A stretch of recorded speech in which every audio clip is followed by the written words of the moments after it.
ক'বলৈ গ'লে মোৰ ঘৰত একো সুবিধা নাই পোৱা। মই যদি মিছা কৈছোঁ আপুনি গৈ চাব পাৰে, মোৰ ঘৰত একো সুবিধা পোৱা নাই। যি বাগানৰ কাম কৰি যিকণ হাজিৰা পাওঁ সেইকণে মোৰ হাজিৰা, মই পেট পোহোঁ মোৰ ল'ৰা ছোৱালীকেইটা। আমাৰ আটাইতকৈ শ্ৰদ্ধাৰ মুখ্যমন্ত্ৰী ডাঙৰীয়া হিমন্ত বিশ্ব শৰ্মাক এইবাৰ কিন্তু চুঙি মজদুৰসকলে বেয়াকৈ বজাইছে দেই। মই ভিডিঅ' ক্লিপটো দেখুৱাম, কিন্তু ভিডিঅ' ক্লিপটো চালে আপোনালোকে কিন্তু মানি ল'ব লাগিব। যিসকল অন্ধভক্তসকলে চাবলৈ দিছোঁ ভিডিঅ'টো, অন্ধভক্তসকলৰ কাৰণে বনাইছোঁ। এইবাৰ মজদুৰবিলাকেও একেবাৰে সজাগ সচেতন হ'ল।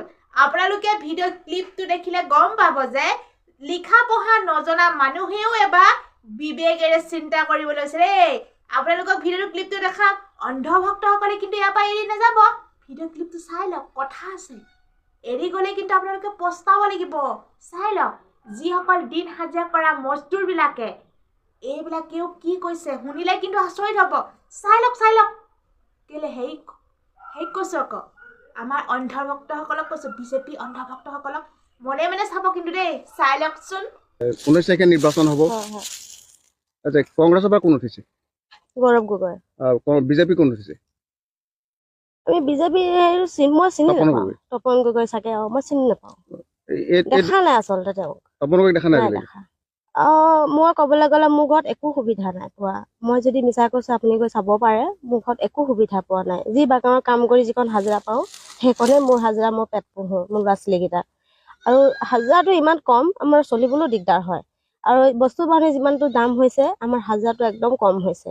আমাৰ মাটি যিকণ আমি ইমান প্ৰতিবাদ কৰিলোঁ, আমাৰ তিনিআলিয়ে চাৰিআলিয়ে ওলাই আমি প্ৰতিবাদ কৰিলোঁ। মাটি খাজানা, আমাৰ যিটো আমাৰ বসবাস ঘৰ, আমাৰ ঘৰৰ পটা মাটি আমাৰ ইমান বিচাৰি ফুৰিছিলোঁ, আমাক দিয়া নাই আজিলৈকে। আমাৰ তেনেকৈ আমাৰ বাগানখনৰ একো সা সুবিধা নাই অহা। আপুনি এতিয়া আহোঁতেনে চাগে দেখিছে, আমাৰ ৰাস্তা পদূলিও ভাল নহয়, ভাল এখন মেডিকেলো নাই। ইমান সমস্যা আমাৰ চাহ বাগিচাখনত আছে নহয়, মই আপোনাক কথাৰে বুজাব নোৱাৰোঁ। আৰু চৰকাৰখনত আচলতে কি, এই নিৰ্বাচনবোৰ আহিলেহে আমাক চিনি পায়। এনেই চৰকাৰখনে আমাক চিনি নাপায়। আমি ভোট দিওঁ, কিন্তু ভোট পোৱাৰ পিছত আমাক পাহৰি যায়। এই কথাটো মই গম নাপাওঁ, কেলে তেনেকুৱা কৰে আমি নাজানো, কিন্তু ক'বলৈ লাজ লগা হৈ যায়। চৰকাৰখনে আমাক চাব লাগে, যিহেতু ভোটটো বিচাৰিলেই নহয় জানো। এতিয়া ৰাইজে এতিয়া ভোটটো পোৱাৰ পিছত ৰাইজক চাব লাগে, সেইটো চৰকাৰৰ কৰ্তব্য হয় নহয় বাৰু। কিন্তু চৰকাৰৰ কথাটো হ'ল কি, যেতিয়া ভোটৰ দৰকাৰ হয়, তেতিয়া বোলে মই আমুকটো দিম তামুকটো দিম, মোক ভোট দিব। যেতিয়া ভোটটো পোৱাৰ পিছত যেতিয়া আদৰণি হিচাপে যেতিয়া গামোচাখনৰ ডিঙিত ল'বলৈ যায়, তেতিয়া লাজ লাগে নে নালাগে, মই সেইটো কথা তাৰমানে বুজি নাপাওঁ। যোৱা 10 বছৰ বিজেপি চৰকাৰ থাকিলে কেন্দ্ৰত, 10 বছৰ দুগৰাকী বিজেপি সাংসদ থাকিলে। এই দুগৰাকী সাংসদে আপোনালোকৰ কোনো সমস্যাবিলাকৰ গুৰুত্ব নিদিলে নেকি? নিদিলে, আজিলৈকে গুৰুত্ব দিয়া নাই। এই সাংসদ এই তপন গগৈক আপোনালোকে দেখা পালে নাই যোৱা 5 বছৰ? তপন গগৈতো দেখা নাই, চিনি নাপাওঁ। এইবাৰ নিৰ্বাচন আপোনাৰ সিদ্ধান্তটো কি হ'ব? আপুনি কাক ভোটদান কৰিম বুলি ভাবিছে? মই ভোটদান কৰাৰ আগত মই 10 বাৰ চিন্তা কৰিম, কি আমাৰ এতিয়া আমাৰ ৰাইজৰ হৈ, আমাৰ টিজিএল ৰাইজৰ হৈ কোনজনে ব্যক্তি আমাৰ হৈ মাত মাতিব, সেইজন আমাৰ বিবেকত আছে, সেইজনৰ ব্যক্তিলৈ আমি ভোটদান দিম। সেই কথাটোকে আপোনাক স্পষ্টকৈ সুধিছো যে কোনগৰাকী প্ৰাৰ্থীয়ে আপোনাৰ হৈ মাত মাতিব পাৰিব, কাৰণ নিৰ্বাচনটো আহিলেই, নিৰ্বাচনৰ মাজত এসপ্তাহ বাকী আছে। সিদ্ধান্ত মুকলিভাৱে ক'বলৈ গ'লে মই গৌৰৱ গগৈ ছাপোৰ্ট কৰোঁ। আচ্ছা, এতিয়া যে নিৰ্বাচন আহিছে, নিৰ্বাচন অহাৰ সময়তে আপুনি কোনগৰাকী প্ৰাৰ্থী আপোনালোকৰ সমস্যাকেইটা সমাধান, কংগ্ৰেছৰ প্ৰাৰ্থীগৰাকীয়ে আপোনালোকৰ সমস্যাবিলাক সমাধান কৰিব বুলি ভাবে নে বিজেপিৰ তপন গগৈয়ে আপোনাৰ সমস্যাবিলাক সমাধান কৰিব পাৰিব? আপোনাৰ ওচৰলৈ যাম, মই বাইদেউৰ ওচৰলৈ আছো প্ৰথমতে। আপুনি কওক, গৌৰৱ গগৈ আপোনালোকৰ প্ৰাৰ্থী হিচাপে উপযুক্ত বুলি ভাবে নে তপন গগৈ আপোনাক উপযুক্ত বুলি ভাবে? গৌৰৱ গগৈ নিশ্চিতভাৱে এগৰাকী মহিলাই কৈছে যে গৌৰৱ গগৈ তেওঁলোকৰ কাৰণে উপযুক্ত হ'ব। মই আপোনাৰ ওচৰলৈ আহিছো যে নিৰ্বাচন আহিছে, আপুনি গম পাইছে কংগ্ৰেছ আৰু বিজেপি এই দুইজন প্ৰাৰ্থীৰ ভিতৰত কোনজনে আপোনালোকৰ সমস্যাবিলাক সমাধান কৰিব বুলি ভাবে?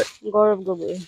গৌৰৱ গগৈ আপোনাক কি কাৰণে ভাবে যে গৌৰৱ গগৈ আপোনালোকৰ সমস্যাবিলাক সমাধান কৰিব পাৰিব? সি তৰুণ গগৈৰ পিতেক হয়, সি কৰিব বুলি আমাৰ বিশ্বাস আছে আৰু কৰিব। আৰু এই তপন গগৈটো আজিলৈকে সুধিও নাইছো, আমাৰ ল'ৰা এটাও বেমাৰ পৰি আছে, আজি 5 বছৰ বা বেছিয়ে হ'ল, আজিলৈকে সুধিয়ে নাইছো আজি এইডোখৰ যে বোলে ল'ৰা বোলে বেমাৰ হৈ পৰি আছে বুলি। সিহঁতৰ মেম্বাৰবিলাকক সুধিয়ে নাচায় ল'ৰাটো পৰি আছে বুলি। আমি গুৱাহাটীলৈকে দিন হাজিৰা কৰা মানুহ গুৱাহাটীলৈকে ল'লোহে, গুৱাহাটীৰ পৰাতো আৰু ক'তো নিব নোৱাৰো। ল'ৰা এতিয়া পৰি আছে বিচনাত, আমিতো দিন হাজিৰা নকৰিলে খাবলৈও নাপাওঁ, এতিয়া কৰিবই লাগিব, সেইটো আৰু। যোৱা সময়ত আপুনি চৰকাৰ বা বিজেপি চৰকাৰখনৰ আপুনি কি একো পোৱা নাই। এতিয়া আপুনি ভোট গৌৰৱক দিব নে তপনক দিব? গৌৰৱকে দিম। গৌৰৱক ভোট দিব নিশ্চিতভাৱে। তেওঁলোকে কৈছে যে গৌৰৱ গগৈক ভোট দিব। মই আৰু এগৰাকী বাইদেউ আপোনাৰ ওচৰলৈ আহিছোঁ যে ইলেকশ্যন আহিছে, আপুনি গম পাইছে যে এইবাৰ আপুনি যদি কেমেৰাৰ ফালে চাই দিয়ে অকণমান, যে ইলেকশ্যনত ক'বে যে গৌৰৱ আপুনি বিজেপিৰ তপন গগৈ আৰু কংগ্ৰেছৰ গৌৰৱ গগৈ, এই দুয়োগৰাকী প্ৰাৰ্থীৰ ভিতৰত কোনগৰাকী প্ৰাৰ্থী আপোনালোকৰ কাৰণে উপযুক্ত হ'ব বুলি ভাবে? গৌৰৱ গগৈ কি কাৰণে ভোট দিব? এতিয়া আমি হাতেৰে কাম কৰিছোঁ আকৌ বাগানত, সেইকাৰণে দিন হাজিৰা কৰা মানুহে আৰু। নিৰ্বাচন আহিছে, গম পাইছে যে কংগ্ৰেছৰ কোন উঠিছে? গৌৰৱ গগৈ। বিজেপিৰ কোন উঠিছে? তপন নামটোৱে ভালকে নাজানো, চিনিয়ে নাপাওঁ। তো তাক ভোট দি গেলো। তপন গগৈ কেতিয়াও আপোনালোকে দেখা পাইছে নে নাই? নাই পোৱা আজিলৈকে দেখা, এবাৰো দেখাও নাই। শুনিছোহে ক'ৰবাত মিটিং চিটিং, আৰু মই ইমানটোতো মোবাইল আৰু টিভিও নাচাওঁ। ভালকে যদি ভালকে আমি আমাৰ এতিয়া হেৰি আমাৰ তিতাবৰ ডিষ্ট্ৰিক্ট মহকুমাত যেতিয়া গৌৰৱ গগৈ উঠিছে তাকে ভোট দিম আমি। কি কাৰণে দিব? গৌৰৱ গগৈক চিনিও পাওঁ ভালকে। আগতে এটা পিতেকে কি কয় দেউতাকে মন্ত্ৰী আছিলে, সেইকাৰণে ভালকে চিনি পাওঁ। বিজেপি চৰকাৰে মহিলাসকলৰ কাৰণে বহুত সুবিধা দিছে বুলি কৈছে, আপোনালোকে সেইবিলাক সুবিধা পোৱা নাই নেকি? নাইয়ে পোৱা একোৱে সুবিধা, আৰু এটি সুধিও নাচায় এবাৰো যে পাইছে নে নাপায়। বাগানৰ মানুহকেইটা ভোটৰ সময়তহে সোধে মোক ভোটটো দিব লাগে বুলি, তেনেকে কয় যে মোকেই দিবি, যি সুবিধা আছে দিম বুলি কয়। পাচলিটো যেতিয়া সিহঁতি জিতি যায় সুধিয়ে নাচায় আমাক এবাৰো। এতিয়া ভাবিছো গৌৰৱ গগৈ জানে চিনিও পাওঁ আমি, তাকে ভোটটো দি উঠাম আৰু। তপন গগৈ কেতিয়াবা দেখিছে নাই? নাই দেখা, এবাৰো নাই দেখা। তপন গগৈ দেখা নাই? নাই দেখা। গৌৰৱ গগৈক চিনি পায়? চিনি পাওঁ, তিতাবৰে হয় আকৌ, সেইকাৰণে ভালকে চিনি পাওঁ। নিশ্চিতভাৱে আৰু কেইগৰাকীমান মহিলা আছে, মই তেখেতসকলৰ ওচৰলৈ যাবলৈ চেষ্টা কৰিম।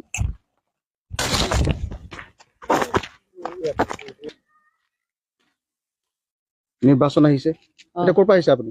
বাগান। ইলেকশ্যন আহিছে, গম পাইছে? ইলেকশ্যন আহিছে, গম পাইছে? ইলেকশ্যনত কাক ভোট দিম বুলি ভাবিছে? কাক দিম? যাক আগত দিছিলো। কাক দিছিলে আগত? আগত হাতত দিছিলো, এইবাৰ হাততে দিব।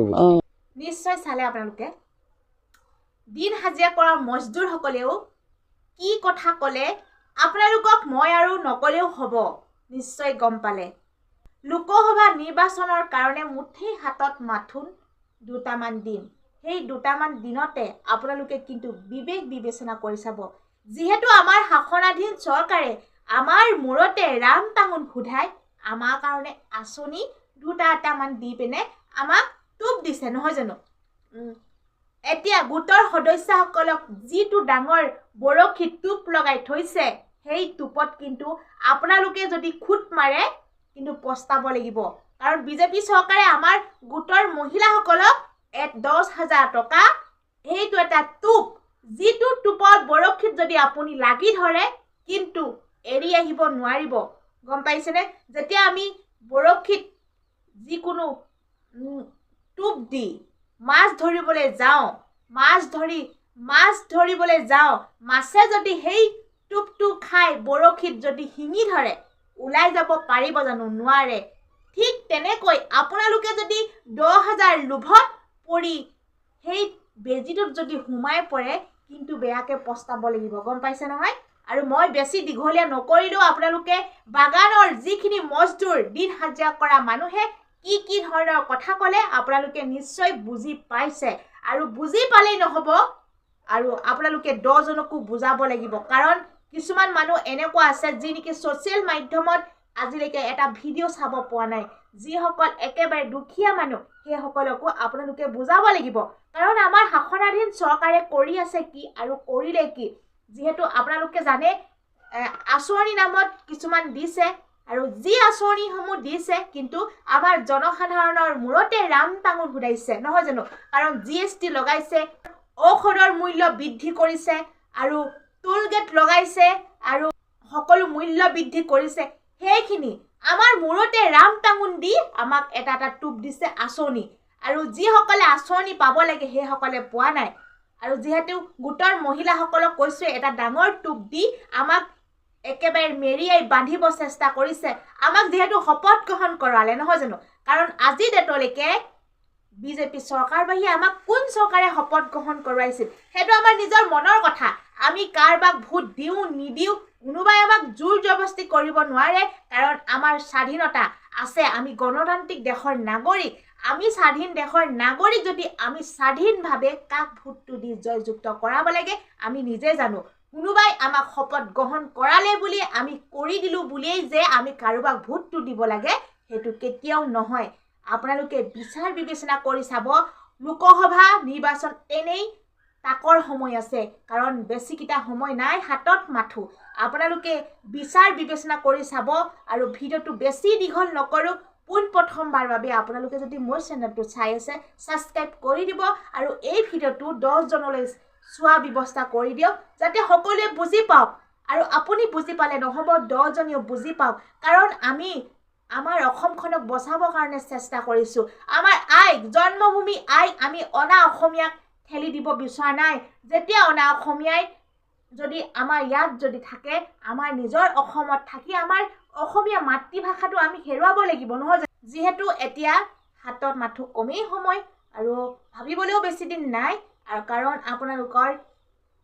কাৰণ আমি প্ৰত্যুত্তৰ দিবলৈ সময় হৈ গ'ল আমি সকলোৱে আহক হাতৰ হাত থৈ মিলাই দলে বলে ওলাই হওক আমি সকলোৱে একতাৰভাৱে আমি প্ৰত্যুত্তৰ দিব লাগিব আমি ইমান জনসাধাৰণ আমি কেতিয়াও দুৰ্বল নহয় আমি সজাগ সচেতন নাগৰিক আৰু যিহেতু মজদুৰসকলেও যদি বুজি পাইছে আপুনি কিয় বুজি নাপাব মই কিয় বুজি নাপাম এতিয়া অশিক্ষিত মানুহে বুজি পাইছে এটা কথা প্ৰেক্টিকেল আৰু থিয়ৰী পঢ়িলে যেনেকৈ বুজি পায় ঠিক যেতিয়া প্ৰেক্টিকেল হৈ যায় কাৰণ আমাৰ শাসনাধীন চৰকাৰে কি কৰিছে উন্নয়নৰ নামত যিসকল অশিক্ষিত মানুহ দেখি গম পাইছে নহয় জানো ছ'চিয়েল মাধ্যমত নাচালেও হ'ব কাৰণ দেখিছে আমাৰ যিহেতু ৰাস্তা পদূলিবিলাক কিমান উন্নয়ন কৰিছে আমাৰ বিজেপি চৰকাৰে সেইখিনিতো অশিক্ষিত মানুহে নিশ্চয় দেখি আছে সেইখিনি দেখিয়ে বুজি পাইছে যে আমাৰ শাসনাধীন চৰকাৰে এইখন চৰকাৰে আমাৰ কাৰণে উন্নয়ন কৰিবনে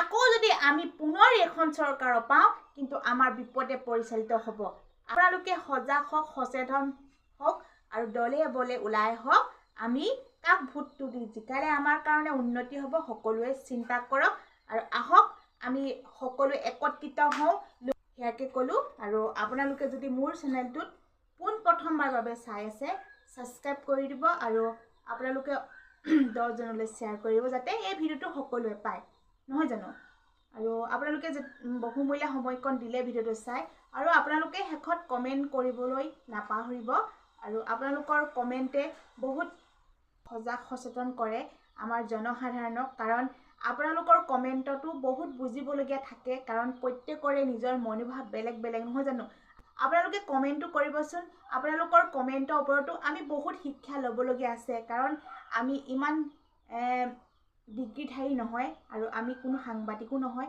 কিন্তু নিজৰ চেনেলৰ মাধ্যমেৰে আমাৰ যি মনোভাৱ সেই মনোভাৱবিলাক আপোনালোকৰ আগত শ্বেয়াৰ কৰিছোঁ যাতে ভুল হ'লে আপোনালোকে শুধৰাই দিব কাৰণ ভুলটো হোৱা মানুহৰ কাৰণে তেনে নগণ্য নহয় জানো মানুহ নামেই ভুল আৰু ভুলৰ শুধৰণি থাকে আপোনালোকে যদি আমি কৰা ভুলবিলাক যদি আঙুলিয়ে দেখুৱাই দিয়ে আমি আকৌ শুধৰাবলৈ চেষ্টা কৰিম আৰু যিহেতু লোকসভা নিৰ্বাচনৰ ওপৰত যদি আমি কিবা কওঁতে কুটি নাটি থাকি যাব পাৰে আপোনালোকে আঙুলিয়ে দেখুৱাই দিব আৰু কমেণ্টসমূহ কৰিব যাতে আপোনালোকৰ কমেণ্টৰ ওপৰত আমি বহুত শিক্ষা ল'ব পাৰোঁ আৰু বেছি দীঘলীয়া নকৰোঁ ভিডিঅ'টো আৰু ইয়াকে কৈ আহিম অন্য এটা ভিডিঅ'লৈ ধন্যবাদ জয় অসম।